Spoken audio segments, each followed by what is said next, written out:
I have a serious black thumb. I mean, I can hear houseplants scream whenever I buy them, just like reaching out to their friends, and their friends are like, no! Like, he was such a nice snake plant. You remember the time that snake plant, they started just doing live obits in Home Depot or whatever nursery I'm in. I swear to God, I wore black today in memoriam of all the houseplants that I've killed. Yeah, I hear that. If I put a tent in the rainforest, all the rainforest would be dead within a week. It would be like the major companies, like the big furniture corporations are like, wow, that's really impressive. We've been trying to do that for decades, I have a secret. So I have a very robust house plant and backyard and like side porch plant situation at my house. And like, I do play an active role in it, but I'm not going to lie. I kind of pass it off like it's a lot more my doing than it actually is. Mm-hmm. It's really my husband who is like the real steady green thumb. I have an interest in it. I thought cannabis plants just saluted you when you walked in the door. It's not even just the cannabis plants. We have all sorts of things like pothos all over the house and this and that and outdoor. And we have an orange tree and a lemon tree. Stereotypical version I have of Jackie Bryant. Like it's that too. Like she walks in and it's just like a pot farm. It's definitely those two, to be fair. But we have all sorts of stuff. And like I do play a role, but like with everything, my interest waxes and wanes. And so like if I'm just not interested in watering or tending to the plants that day, it's just probably not going to happen. And so that's where the steady hand of my very wonderful husband comes in. So he's a steady ship, and I kind of bring like the expertise to it when I get interested, but then I quickly lose interest also and forget about it for a week. So I need him. For sure. So I launder my plant growing reputation basically through my husband. So I killed mint. Like mint is one of those, it's a weed. It's one of those that every single nursery will tell you. They go, you cannot kill mint. It's absolutely impossible. And I'm like that villain that walks in and just kind of like high five Superman. I'm like, well, there you go. Yeah, they're like, Superman's once you get in your garden, they warn you that they're like, you're fucked. Like, you'll never get it out and that's it. Like, never plant mint. They're like, give it to Troy. Troy will kill it. Anyways, the whole point of this is that we have on the show today, we've got City Farmers Nursery. So if you've ever done Nate's Garden Grill, sorry.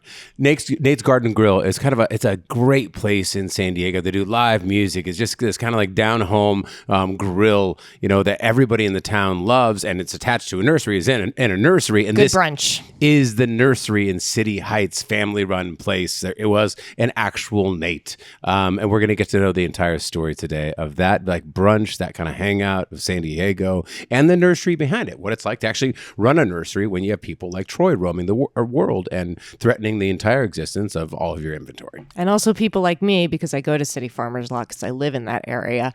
And City Farmers has had a reputation for just being friendly and open-minded towards growers of all types of plants. And so shitty growers like myself. Yes, and growers of, all sorts of plants, regardless of their legality. Like they know people who know about stuff there. Right. And so like I've gone and gotten the right pots and gotten the right soil and gotten like really good expert advice just because like they are lovers of all of Earth's treasures. Come on. It's just a really beautiful place. I'm really obsessed with it. I love Nate's Garden Grill. I love the animals they have there. I love all the plants. I love trivia night. I am just a City Heights. Well, they're on the show today.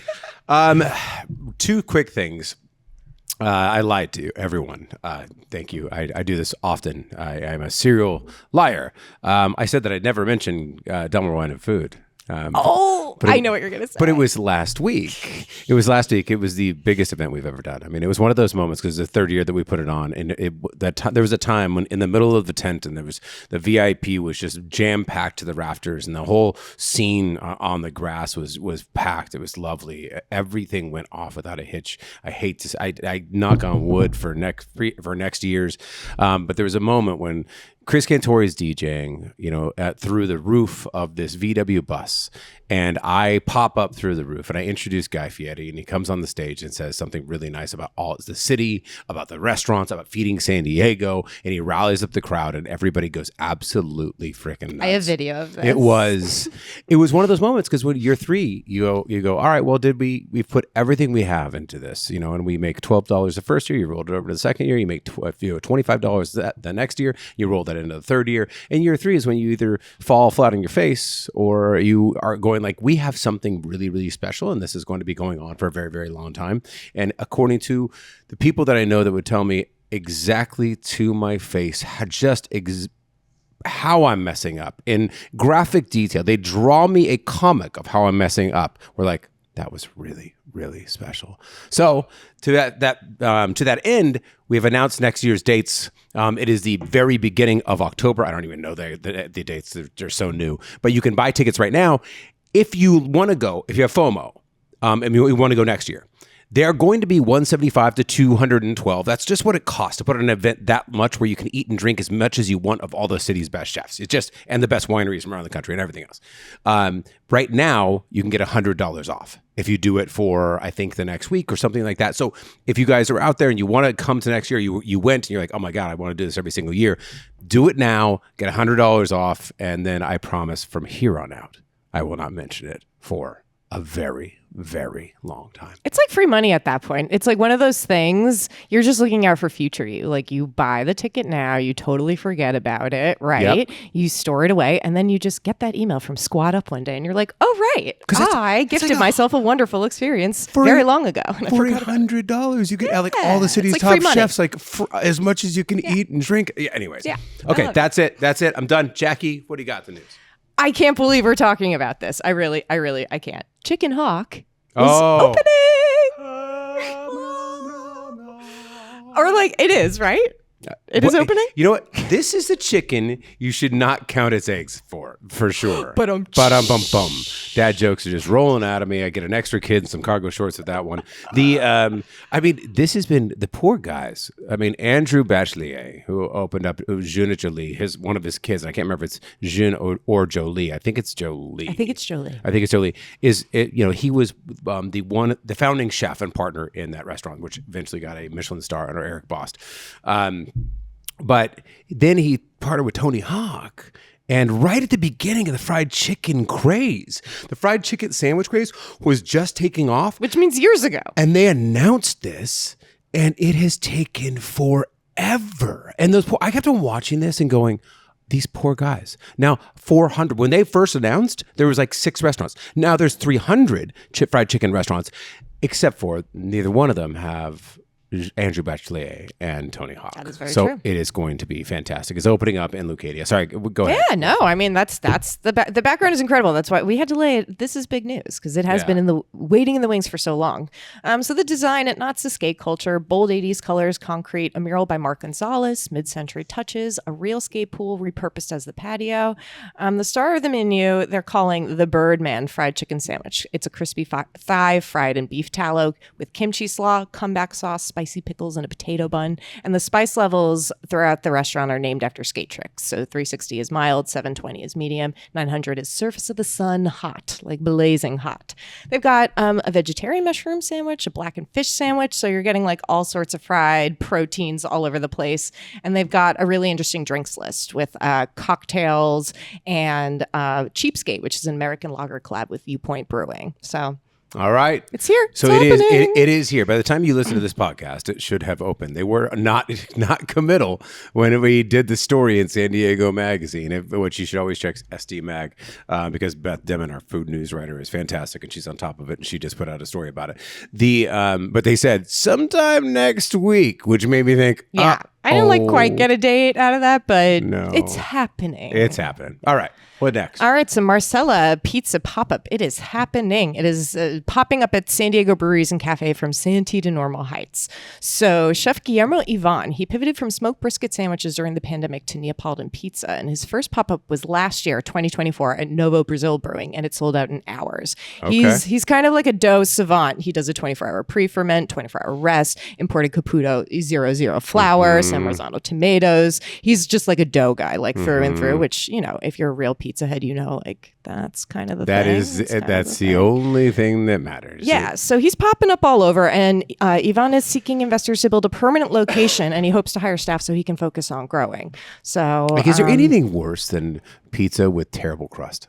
No, actually there isn't. It's the one thing, because listen, the cheese, it's melting. So as long as it's melting, okay, sure. You can it's go to cheese. It's gonna be okay. And overly spiced or weirdly spiced or whatever sauce obviously could be a deal breaker. Too sweet can be a deal breaker, but nothing quite kills it quite like the bread, because you could just be eating this luscious, beautiful slice of pizza, or even just like a mediocre one, and then you get to like this hard, gnarly crust that's dry out. It's like, what are we even doing or overly here? sugared, or like you could give me like ground up deranged wombat as a sausage, literally. And if you put it on good crust, I'd figure it out. That's pretty good. Yeah, I would figure it out. And also, like, the thing about pizza that I always say is that even though I'm a big pizza head and like an evangelist, at the same time, like, pizza is the thing you can get away with the most. Like, even if it's bad, who's going to complain about bread, sauce, and cheese, right? But if the bread sucks, the base, you can't get through it. So I'm stoked for Yvonne. I'm Marcella Pizza pop-up. Look for it all over, everywhere. especially breweries.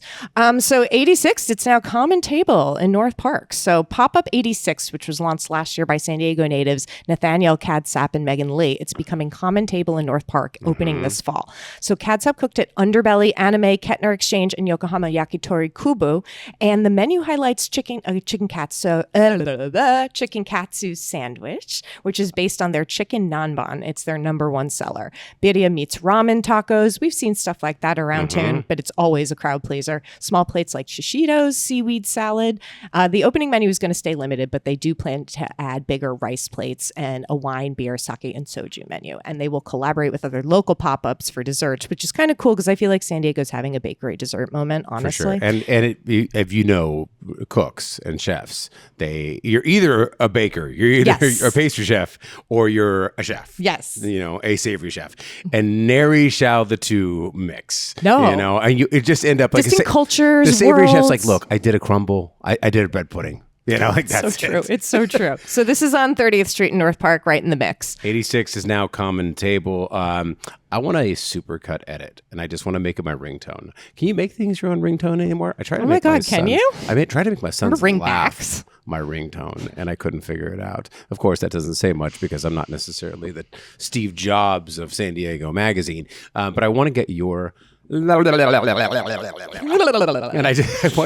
to be my ringtone for when you call me. This is just how I shake out the willies. You got to shake out the willies, man. It's cute as hell.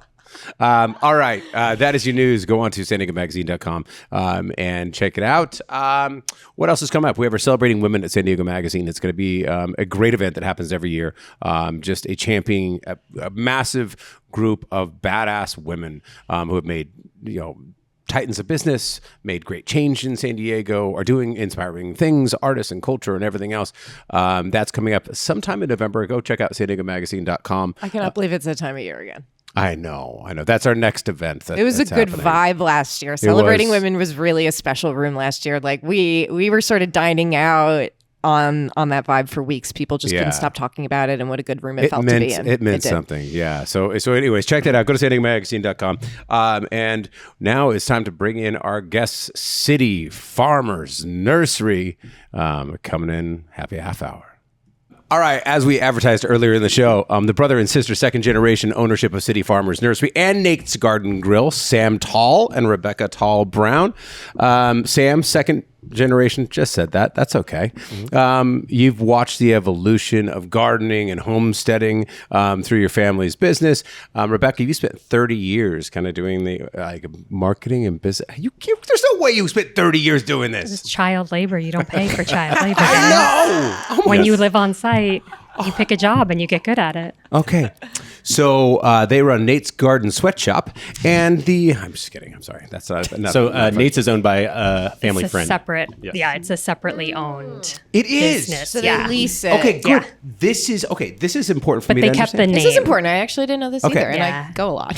So welcome to the show. Thank you. Jackie's favorite place on earth. Literally. This is your Plant Narnia. Yes, actually, I am a City Farmers super fan. Yeah. Yeah. So you and your husband go every weekend, you said? Honestly, I would say we're there at least 2 weekends out of the month, every month, sometimes more. Because we always have, so we have houseplants, but we also have citrus.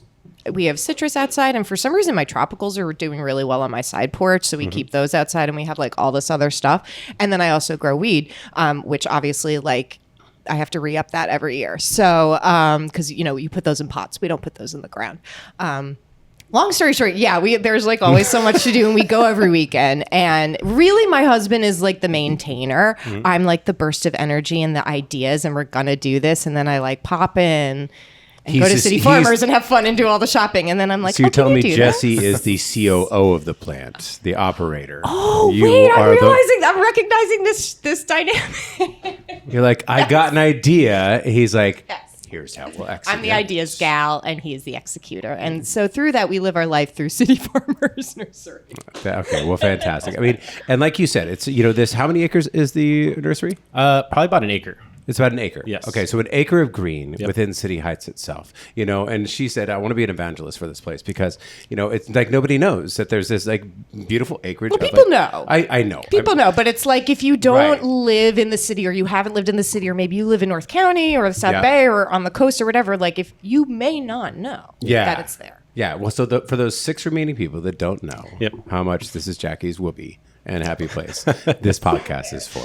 All right. Well, start us off. Just paint us a picture. Like, what is City Farmers Nursery? And just tell me your whole story and I'll sit back and eat. Yeah, sounds good. So I actually think it's really cool that a lot of people that don't know about City Farmers because we're not here to take care of the masses. Yeah. Like nurseries are there for people that love the funkiness, that get to find their own like local nursery or independent nursery, and like they're like, that's my jam. Oh, good to Like, know. Yes, Oh, because there's so like many a cool moth to nurseries. the flame. There you go. Yeah, because there's so many cool nurseries out there. But how I would sum up City Farmers is, so we've been there for 52 years, I think, almost 53 years. 52 Yes. years. My dad started when he was 16. So imagine being 16 and being like, I know what I want to do. No. No, he didn't do No. that. But I was 2 years from getting kicked out of high school. we were talking about that. Yes. Right. Yeah. No. I definitely did not have a direct plan. So my dad worked at SeaWorld. He wasn't a good fit. He quit. One of his teachers said, hey, you know what? You love plants. You live up in Claremont. You have chickens in your yard. You sell aprons. You and your mom make aprons. They had a whole like Good kind old of side fashioned hustle. homesteader hippies. Yes. They're like, exactly. landlubber, get out of Yeah, here. exactly. Okay. And so my grandfather was a union guy. He had a little side hustle on the weekends too, which is actually Nate's, the building, was the first building on the property. Okay. And they would crack eggs and sell egg whites and egg yellows separate. They would bag chicken manure, sell Christmas trees. My grandfather would get nails and straighten them and sell them by the pound. So the Depression era kind of stuff. He'd find the crooked nail and straighten them. Yep. So he could find me at 16 and straighten me Straighten out. out. Yep. Metaphor. Right there it is. I needed Nate. in my Yeah. life. And so I know we don't have a ton of time, but kind of. Oh, you as just thing- don't just feel keep talking. about time. You Okay, just perfect. go. You go. You don't Yeah, think yeah, about yeah. the All right, clock. We perfect. got you. So my grandfather kind of started the property, and my dad kind of got into plants. And the way he got into it was very interesting. And I think as you look at City Farmers, a lot of stuff that we do makes sense. To get his plant material, he would go into the dumpsters and trash of other nurseries and get plants. Smart. Get plants that were crooked, that didn't have green leaves, that had holes in their leaves, were bug infested, would clean them up, repot them, and sell them. This is my autobiography. I mean, I am that plant in the dumpster. Yeah. You know? Actually, yeah, me too. The salvage tale. I am the salvage. I'm the salvaged source of life. Yeah. You know? Okay, anyways. I'm So sorry. is that Sorry considered to like make this all taking a about me. cutting or different, like I think- philosophically? I think if it's not in the trash, taking cutting is not great. Like, don't Right. go to a nursery and be like, I'm going to take that Right, cutting. right. But if it's in trash, the trash, and so we still, luckily, I don't interesting. have to go in the trash to get plants anymore. But as we get plants that aren't doing well, we still home them, we still care for them. If we have containers and we have too many of them, we donate them to schools. We have a used container drop off. So all those containers you have left, you're like, Yeah. do I recycle them? What do I do with them? Right. We have a drop off so that goes Which to bin? Yes. Yeah. So drop them off at City Farmers. We donate them to schools and organizations. So we're still very much like, if you walk around, there's not a lot of new shiny things. Yeah. It's things that we repurpose, that that we find, that honestly my dad has had for 30, 40 years. And I'm like, growing up, I'm like, Dad, why do you have this? Like, what's up with this pile of telephone poles? Like, it doesn't make sense. Yeah. Now I'm like, this stuff is gold because one, I can't get this stuff anymore. Yeah. And it just fits. So as you walk around, you're going to see just about anything to do with plants. So chickens, bonsai. We've had a bonsai area for probably about 30 years or so. That was my first job at the nursery. I was say, who's the bonsai? So my dad, once again, crooked plants make great bonsais. He's like, this thing's crooked. What do I do with it? Let's make some bonsais. We have a great staff member, Clayton. He does all our bonsai work now. So I want to say almost 100% of our bonsais are made on site. Okay. We know the material. We can't make hundreds of them. Sure. We try to keep up, but we have a good It's like building stash. something with Legos. Yes, You know what I exactly. mean? Like those all those Bonsai tiny is little our next pieces. frontier. Jesse and I have discussed like we're doing bonsai for our next plant frontier because we have bonsai cannabis before. You can actually bonsai cannabis. You can bonsai anything. Yeah. It's like Miniaturized. waffling anything. Sure. You guys need a bonsai for the office. Okay. It would Okay. fit well. Yeah. Well, I love that you brought us gifts, anyways, from the Nate's Garden Grill and from one of your favorite restaurants over in City Heights. Yep. I love that your dad started this by dumpster diving. Yes. You know, Yeah. the dumpster diving nursery. Yep. That is fantastic. I mean, what a great resourceful way. That was just gonna. I mean, it was a thing that really could propagate. And somebody else was like, I have too many of these, Yep. or I've got. I'm gonna put my cuttings in the garbage. Yeah. He would drive down to the dairies in San Ysidro and he would bag up the dairy manure. He would clean out the stalls and he'd bag it up and he'd have chunked manure and sifted manure. And those were among his first sales because there's no overhead. It's just labor. Yep. Sure. And so that type of like really, really industriousness, I mean, I think we thought that was normal growing up because we Yep. grew up at the nursery. I mean, it probably should be normal, especially at this stage in know. history and where we are at with consumerism and waste and everything we Yep. are facing ecologically and socially, et cetera, et cetera, et cetera. Like, this is a pretty good blueprint Yeah. for a way to live, right? Very much so. Like, this is in vogue now. So your dad is your dad's getting real usable plant life out Yep. of nearby dumpsters. He's going down to the chicken farms and cleaning out the manure and starting it. He's not clicking on Instagram and buying it overnight. You know, I mean, Jeff Bezos is not delivering your dad's raw materials to his front door to start Not at his all. hobby nursery. Yeah. You know, this is really much. I mean, subsistence for him because he's 16, Yeah. 18 at the time. He's fresh off teaching a sea otter some tricks. Yep. You know. Washing dishes, but yeah. Washing Okay. At SeaWorld, Who's a washing dishes at dishwasher at Yep. SeaWorld? Yep. I wish it was that cool, but yeah, no. The that was so Hawaiian cool. Punch Yeah. Pavilion. Hawaiian Punch Pavilion. Oh, the Hawaiian Punch Pavilion. Shout out. I remember it. Oh my God, you just threw me back. That was it. It was Sounds like fun. I don't even know what it is, but I'm getting a visual and it sounds great. Yeah, it's just an iconic emblem from my childhood for sure. What was it like growing up on a nursery? Yeah. I mean, was it like it's like probably like growing up on a farm in the middle of the city. Yeah. Pretty much. So There's actually a cartoon about that. What is it called? Oh, my daughter watched it for a long time. They got that they're like little farmers in the middle of the big city, and it's got the kid. Oh, of course, it got hick accents and everything. It's on. Oh, damn it. I don't know, but I do think it is the Green dream of something. every urban millennial that lived through COVID. For sure. that is true. Even before. So I apologize. Answer. Sorry, what was the whichever question? one of you. Yeah. I have no fucking idea. Oh. I'm just kidding. What was it like growing up in a nursery in yeah. the middle of the Yeah. city? In a canyon? Yeah. Yeah. So I think it's very interesting. I look back and I'm like, what do you mean? It's just normal. Like that's what people did.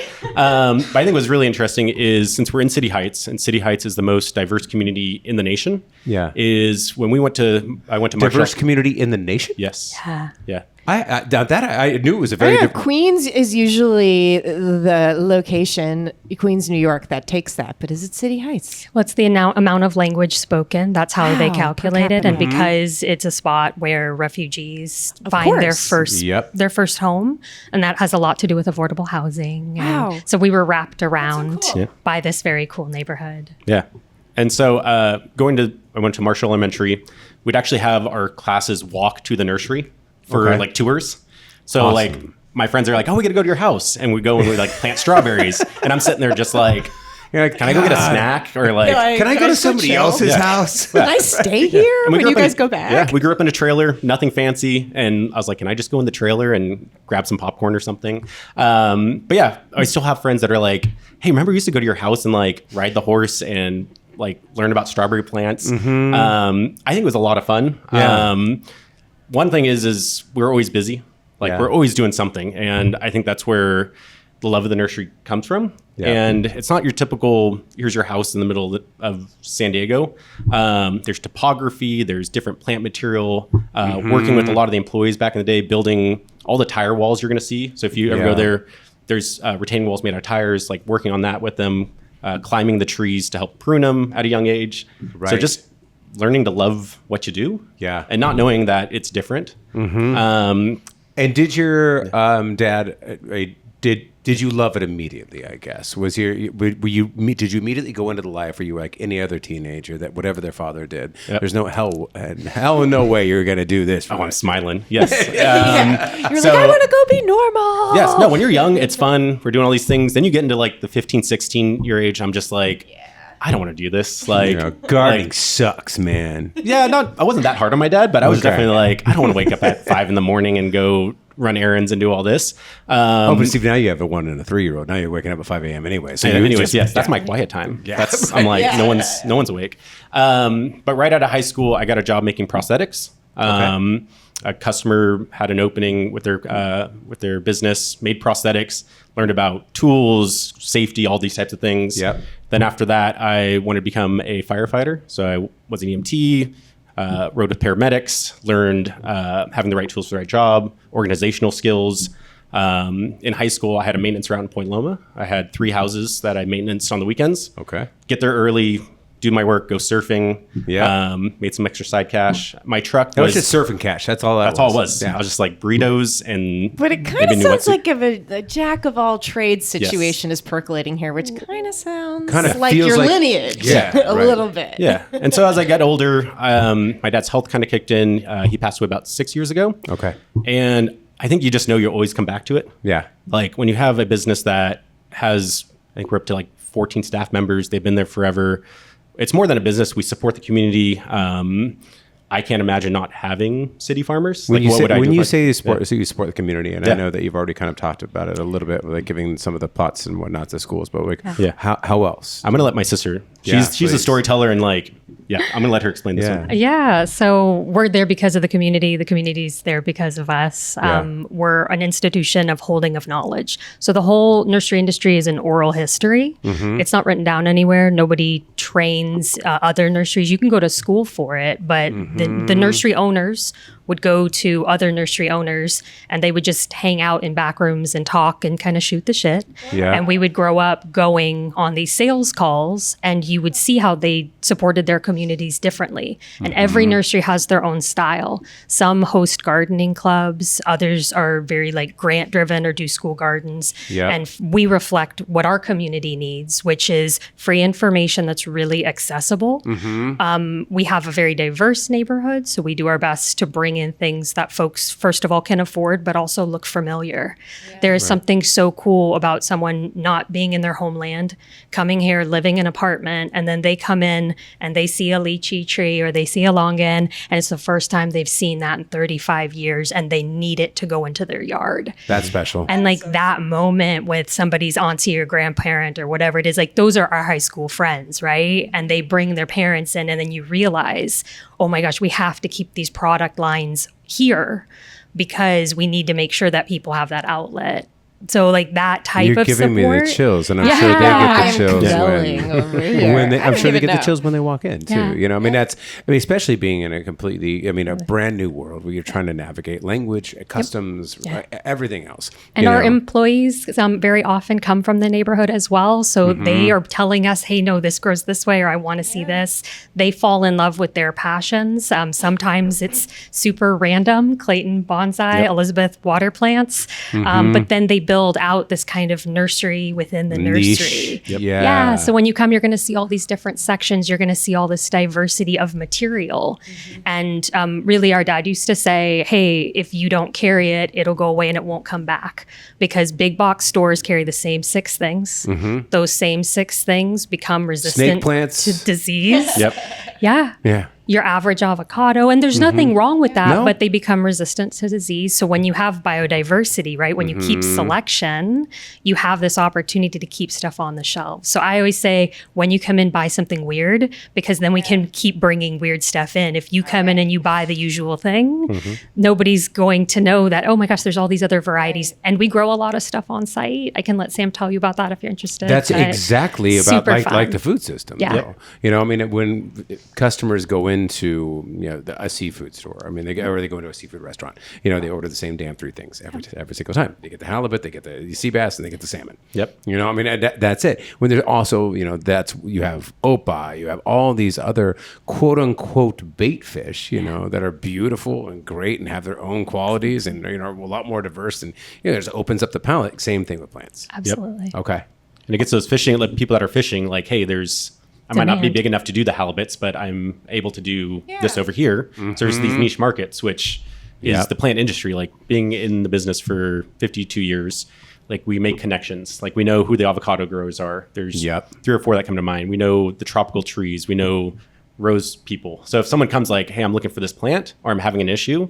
Yeah. If I don't know, I'm like, hey, you know what? Let me go up to North County and like talk to a couple people. Yeah. And finding that person that's like, hey, you know what? All they do is, we're going to just pick on lychees because we brought some, but all I do are lychees. Yeah. I'm like, this leaf is weird. What's going on? Oh, there are your lychees. These are your lychees? So yes, this is off of a tree that I want to say, I was thinking about it today. I think it's about 50 years old. Okay. When I was a kid, it was 3 feet by 3 feet. Yeah. And now it's 10 feet by 10 feet, or even bigger. It's probably like 15 by 15. Okay. We get it fruiting once a year. Yeah. Have you guys ever had fresh lychees? I have. Yeah. Okay. So these are, But I've never actually, I don't think I've actually opened one Yeah. and had it from. Yep. They're going to make your hands very sticky. So Yeah. watch your computer and all that. Yep. The way I like to eat them is the little, the top on them where you Yep. see the stem. You just take your teeth and Okay. this away from all the right. mic. All right. Squeeze Let's the see bottom. this. Squeeze the bottom and keep the top up towards my mouth. And you'll just kind of peel this off. Got It's going to break The the skin. peel's better. Yeah.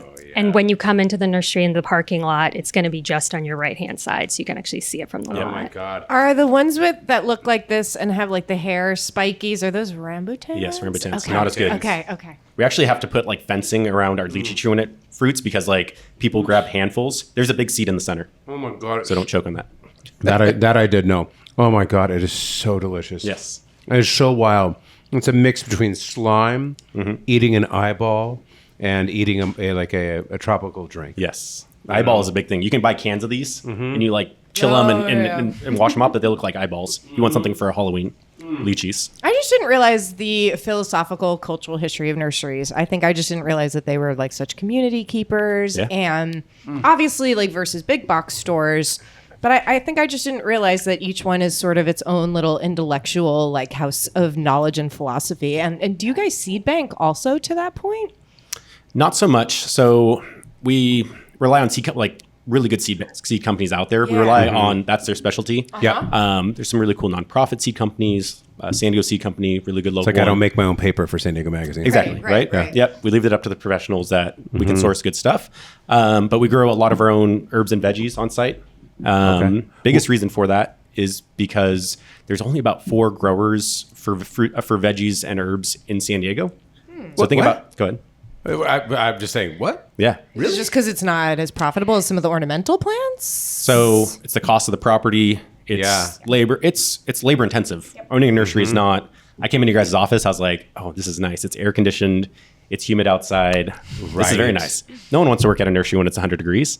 Yeah, but you we got do 'cause that we love summer it. tan on Yes, you. thank you.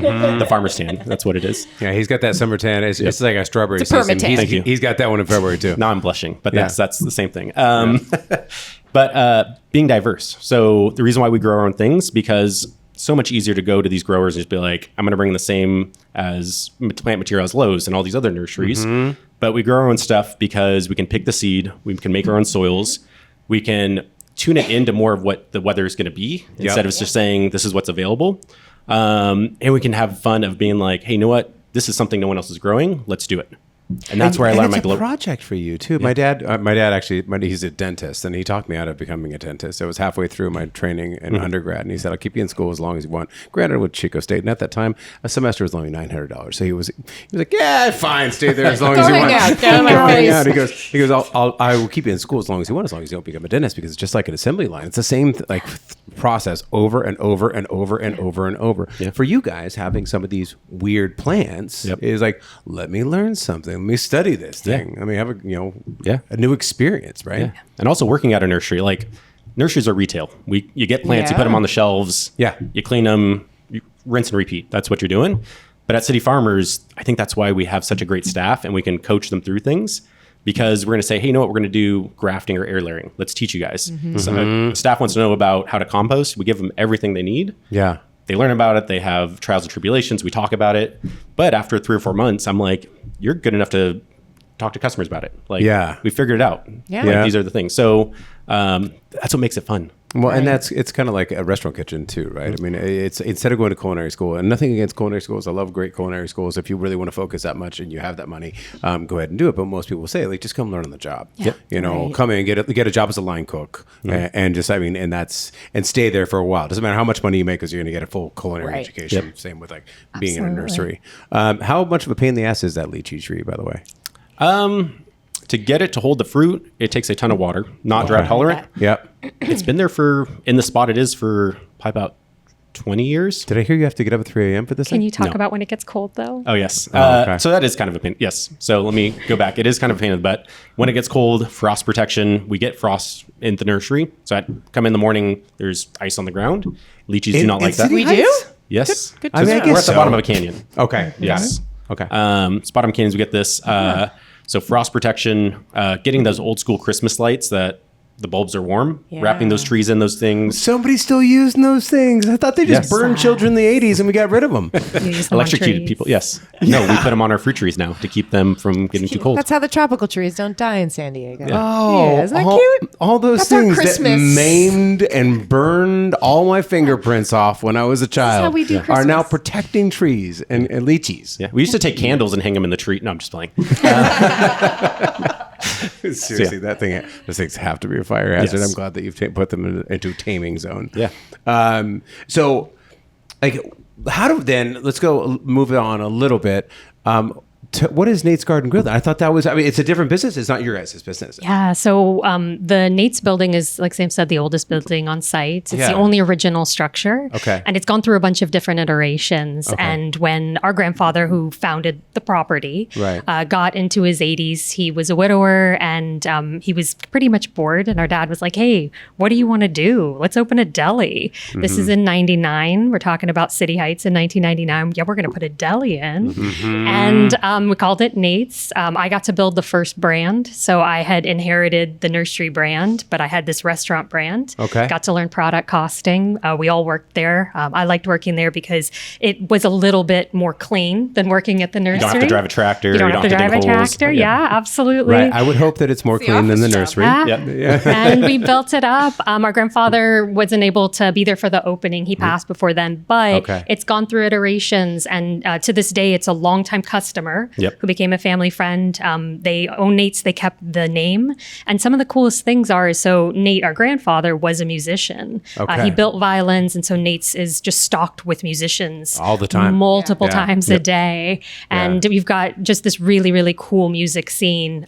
Very, very accessible. Hang out on the patio, hang out inside. And it's just a nice day to make of it, right? So we've got this legacy business that's been there 52 years, this restaurant spot that's been there 10. And then we have a Nekui, which is our flower shop. They're another tenant. And this is their second year. And they are Latina women who believe in farm worker justice. All the blooms are local. Many of them come from 92105. Literal flower farms in people's front and backyards in the neighborhood. So you can have this really fun day where it's, even if you're not like a plant person, come see the animals, dine at Nate's, grab a biscuit. Somebody playing a little bluegrass over on the side. Absolutely, yeah. And you guys do have live music there. Yeah. And trivia, Ryan Bradford, San Diego Magazine contributor and former Ryan City Bradford. View columnist and local City Heights high school teacher, has a trivia night there. Okay. Small world. Nice. Oh my God. Well, and you brought us some goodies from Nate's Garden Grill too. Absolutely, Those yeah. vegetables were delicious. Can you tell Got us what some roasted veggies. We brought flatbread, and I believe there's a Cobb salad as well. there is a Cobb salad. I've definitely got that on my plate as well. And did you know that a Monstera fruits? It does, and this is what it looks like. You know what that looks like? I do, and it looks like a few things. It looks like a lot. You and I There's are a lot definitely going not on thinking here. of the same thing. It looks like corn on the cob. It does look like corn on the cob. That's It looks what I was like thinking of. inverted Romanesco corn on the cob. That's what it looks You know, like. it's or like It a doesn't look like anything else. bee colony meets fruit. Yeah. You said that one's not right, but you can eat that? Yes. So I think cool thing about the nursery, since we've been there for so long, we have these plants that are mature, mother plants. If you look on our Instagram, there's plants that people just they come there and they're like, wow, look at this plant. Let's take a photo. So when people buy Monstera, they're like, oh, it's cute. It's going to be an indoor plant. Then in like 5 years, you look at how big these things get. Yeah. And you're just like, wow, look at this thing. And then it starts flowering and then it starts fruiting. So ours probably has like 20 fruit on it that look like that. Okay. Look up how to eat it. You wait till the little scales fall off. Very tropical, but you don't find these in stores. No. Yeah. So like you go to any specialty produce. I don't know if they've ever carried it. But And it's a they very are niche thing. fruit hunters. They are. Yes. They're such a great place. I know. But I mean, that is wild. Yeah. That is what was, do you know what was in those roasted veggies? Because they were really, really good. I will have to get back to you. I Okay. don't know the exact makeup. Well, I love that you helped build that brand too. I mean, you helped build Nate's, you helped build, the nursery. the nursery itself, Yeah. right? And one of the brilliant things with my dad was you got to pick your job. Like you had to work, but you could find the job that you liked. Yeah. And I very quickly gravitated towards, hey, if we send out more newsletters and more people come in, we could get ice cream that week. And I was like, this is We control understand. over my destiny. You get it. Yeah. Yeah. Well, Right. you never learned how to drive a manual Absolutely car because that not. means you'd have We're to not go getting ice cream this week. We're not just getting kidding. ice cream, I'm but we're kidding. sending out newsletters. kidding. I'm We're like, if we just do this, There we it can is. play. Cause and effect. She Yeah. gravitated towards the air conditioning. She did. Absolutely. You gravitated towards a beautiful tan. Oh, having fun. Yes. Yeah, I want having fun. to I fix stuff. I want to plant. Climb trees. Yes. I want to.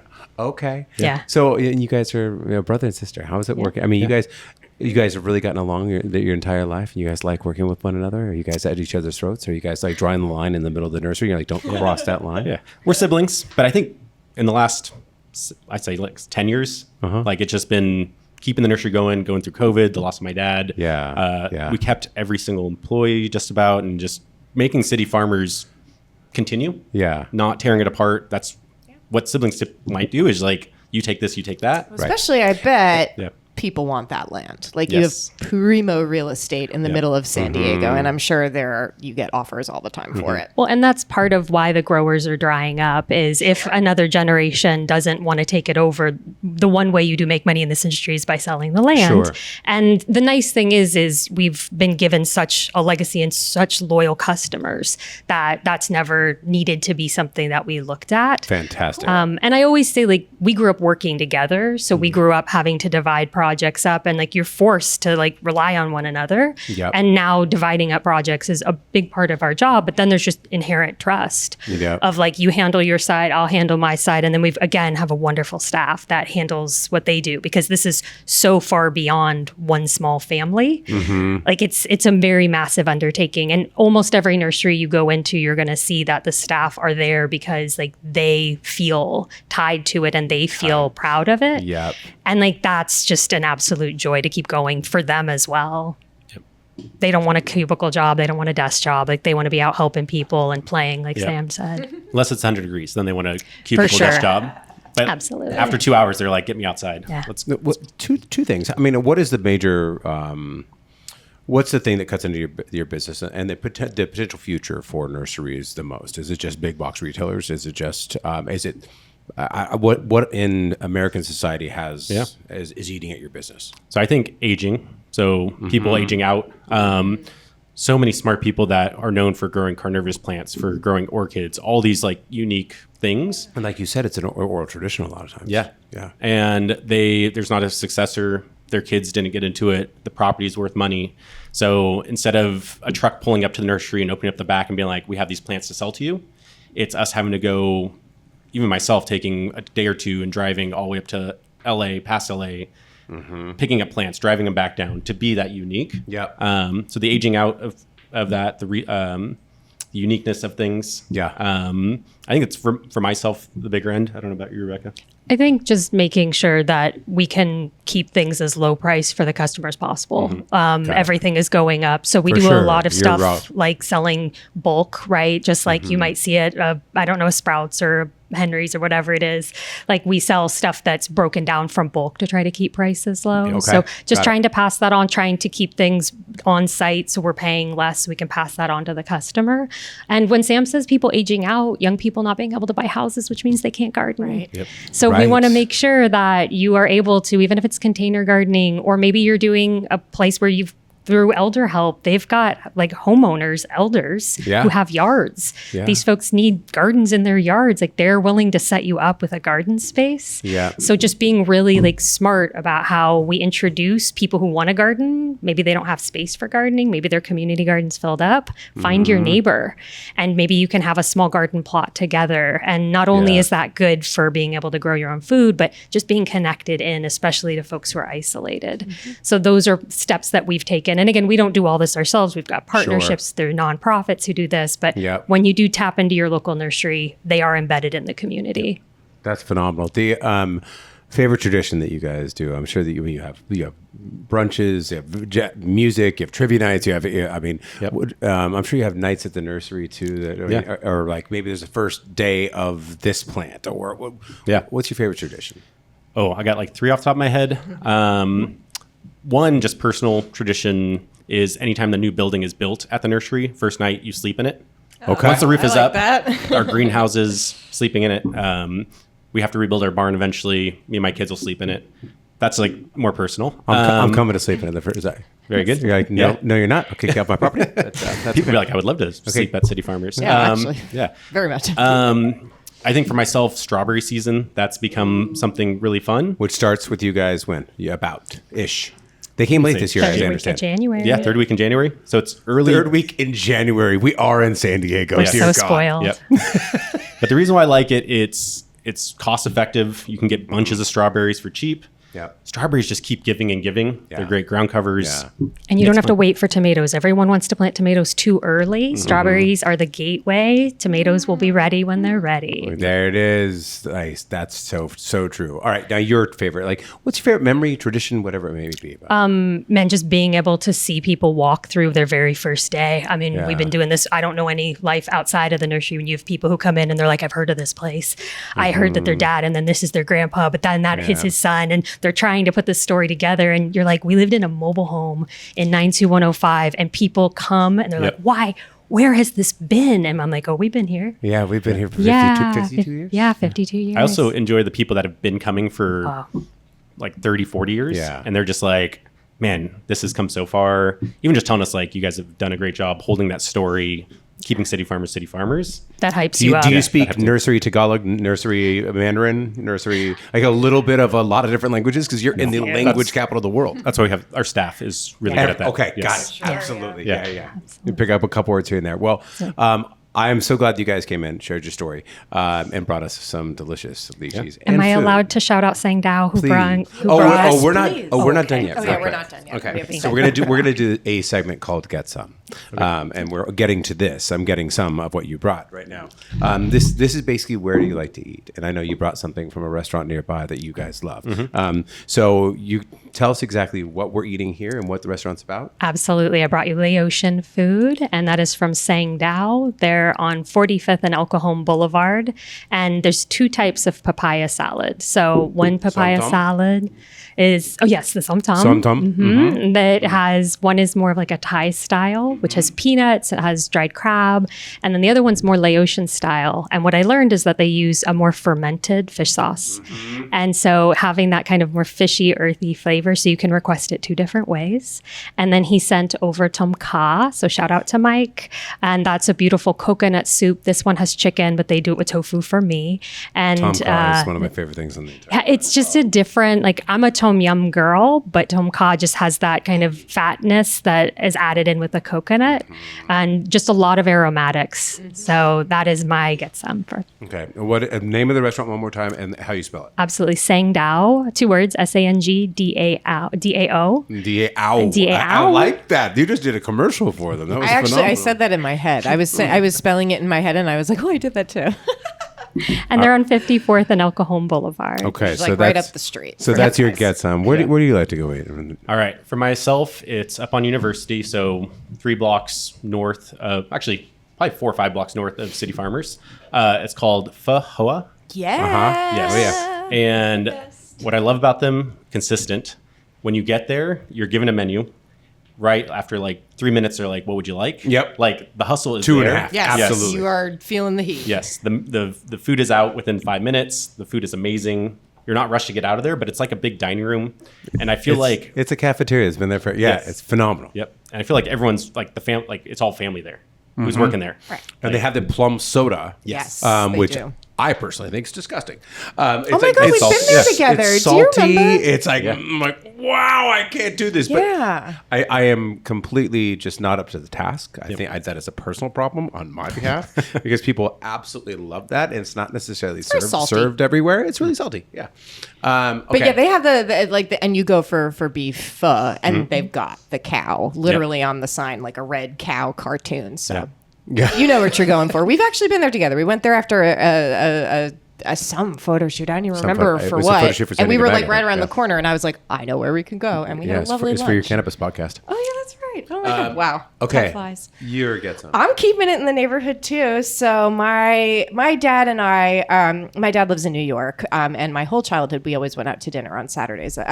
Breakfast on Saturdays. That was just kind of our thing. I'm realizing now that I have a child, that was my mom's way of being like, get the fuck out of the house, bye.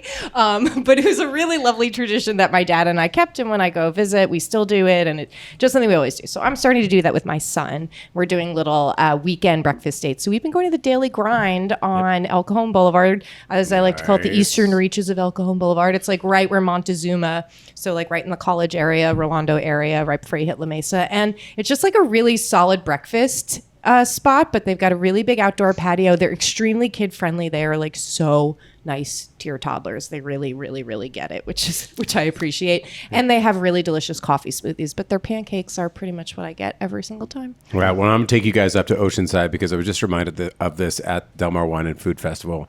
I said I wasn't going to mention it again. Just lying again. But my good friends of mine, Roddy and Aaron Browning, who were they were at the forefront of starting the new modern bistro era of Oceanside. And it really kind of exploded after that. They had opened up the Flying Pig, which their original restaurant is now housed by Matsu, which is one of the better Japanese restaurants in San Diego. But they came down for the festival, and Roddy cooked up this steak. He barbecued some actually it was brisket that he did. But I was reminded of like how good, like just even like the chimney that he put on it. I mean, the way that he smoked it and everything else. Flying Pig is one of my favorite restaurants in San Diego. They know how to cook, and they're just damn good people. You know, it's one of those where they I don't even know. I think he's from the South. Maybe they're both from the South. But they just have that Southern charm. And that menu just changes all the time. Yeah. So you've been up. Yeah. Okay. Yeah. I mean, it's one of those things I always talk about with San Diego food. You know, you can chase the Instagram wall from Instagram wall. It's all about new. We go over this topic a lot. Be a regular. We challenge you. Regular. Go back to the places. Pho Hoa. You know, I mean, that's one that's been around. I don't know how many years. I forget what year it opened up, but it's been around for decades and decades. We have all these brand new fancy pho places, but that is a classic. We did not name one new spot. I know. Actually, in this whole Get Some, look at us. So it was like a retroactive. Locals we are. It's also the intent that these places put in their food. Like you can just tell, like, of course. It's like they've been around for a while. They get it. They're loving it. That's the intent they're putting into it. Yeah. And that tom kha is absolutely delicious. So I second your recommendation. City Farmers Nursery, thank you so much for coming on and sharing your story. And Nate's Garden Grill. What days can I see live music at your place? Wednesday through Sunday, all of the businesses are open. And I believe Nate's is exploring Tuesdays as well. So if you want to pop down and you want to have parking, Tuesdays is your day to go. Okay. But Wednesday through Sunday, all three businesses are there. We're excited to have you guys down. Thank you for the opportunity today, guys. Of course. So go support your local nursery. Get some of those roasted veggies while you're there. Buy a weird plant. Say hi to an animal. Go eat yourself. Actually, just don't pick them. You're not allowed to pick the lychees. Nope. But inquire whether or not there might be a lychee for gaze at their bounty. I like that. Yes, right. If you ask, yes, you know, and get some flowers from Anekwi. Inequi. Yeah, our brand new business out of the trio. Okay. Well, congratulations on 52 years, and congratulations on keeping a family business alive. Thank you. It is important that we have traditions in San Diego because we're about 7 years old, and New York has all the traditions, and apparently just like clean the store of America from all the traditions. And San Diego's like, well, I don't know. We got one business that's been around for like 9 years. It's great. Anyways, that's it. Happy half hour. We'll talk to you guys next week. We have John and Eric from the newly minted Michelin star restaurant Lilo coming on. Nice. All right. Bye, guys.